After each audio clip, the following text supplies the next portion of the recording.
the speech title is? Correct. I'm sorry. Okay, no problem. The search for why. Search for why, from apathy to alacrity. Chuck Oswald, the search for why, from apathy to alacrity. The green light at 4, yellow at 5, red at 5 minutes, 30 seconds.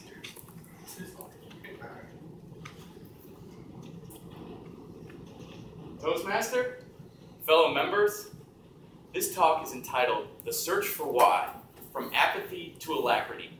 I'm going to give you a brief timeline of where I come from and why I'm here today to learn. Let me first paint you the picture of Chuck, the boy who didn't care. Now, I started out stubborn. After a grueling 41-hour childbirth, I came into this world with my middle finger raised high. That's not a figure of speech. I still have the scars from where they corrected it. I was born into a wilderness commune in Montana, go figure. It was kind of like Waco, but with a little bit less National Guard and fire. The product of an intensive Montessori education and parents who were both teachers, I was speaking in sentences before the age of 1 and reading shortly after.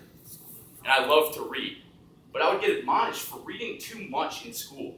I actually got kicked out of kindergarten one day for reading in the back of class. They sent me home. It wasn't my fault they were on shapes, and I wanted to read Jules Verne. Needless to say, my parents took me right out and put me in a private school where I could get more of a challenge. But this challenge led to me kind of keeping some of my gifts under wraps so I could fit in. And because I was ahead, I started to check out and disengage and become apathetic. This apathy actually led one guidance counselor to make me and my parents read this book, which I'll let you peruse for your viewing pleasure here. It's about Pierre, the boy who didn't care, and so he was eaten by a lion, and then he cared. So I read it, and I promptly told the guidance counselor I didn't care. She was none too enthused. So not caring really would have been my downfall, if not for two wonderful parents who prodded me and sometimes shoved me right into activities such as theater, drama, poetry, music, foreign language, and student government. Being well-rounded, plus a great job at the local golf course, got me a full tuition scholarship to The Ohio State University. So that sounds great, right? But as soon as I was on my own, the wheels started to fall off. I got a 4.0 my first quarter, and then I got cocky. It wasn't that hard because the classes weren't that hard yet, so I assumed I wouldn't have to put that much effort in to get a good grade.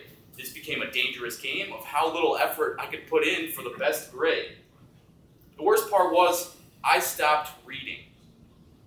I'll give you a few examples, not because I'm proud, but to contrast the engagement from then to now. I once skipped class for 7 weeks straight, only getting the materials from some friends and cramming for the exams to get a 3.7 for that quarter. That became my credo. Skip and cram religiously. But the worst part was I was conditioning terrible habits and actually making myself dumber. If my skip and cram didn't work, I would simply drop the class, dropping 12 classes out of only 16 quarters. So I found myself going through the motions, and because of this, I didn't even know what I wanted my major to be. I dropped my major right before I was about to graduate and rescheduled. Because of this, I actually managed to somehow not lose my scholarship, but as soon as I was on my own financially, I got 2 F minuses in 1 quarter. That one sounds completely made up, but it's possible, trust me. I'll have to share that story with you at another time. So I found myself, after a cycle of binge everything, just waiting to decide what I wanted to do, I put off the future for instant gratification. I was broke, homeless, and staring up at rock bottom. I almost didn't make it through because I was too stubborn to come crawling home. But somehow, I graduated and limped home. But once I got back, I still felt worthless. So I began a transformation in my life. Firstly physical, losing 75 pounds, but then mental and emotional and spiritual, vowing to never again condition failure and negativity in my life. I committed to helping others avoid the same pitfalls. My credo became search for why, and I found it. I found that why. I could use my gifts to help others and uplift instead of break down and demean. Now, Simon Sinek says I should have started with my why, but I found it, and with it, deep engagement, alacrity, and maybe even a little bit of bullying. I preach a synergistic training of mind and body, vowing every morning that I will seek to inspire others and transform lives each day. Now, that sounds great, right? But a great message without a good medium falls flat. This means learning to learn from the best, from experts from Aristotle to Zig Ziglar.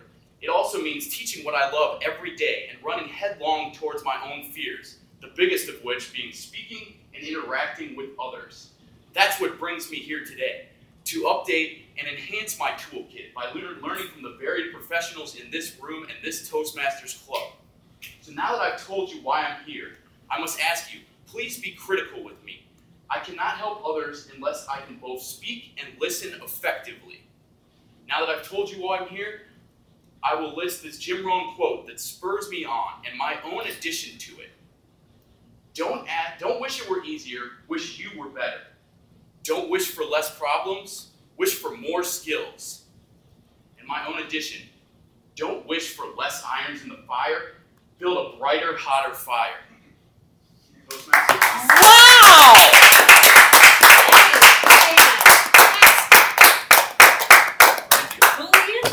Well spoken, well constructed. I want you to talk to my 16-year-old. Oh, he's 17 now. Oh, the problem is he won't listen.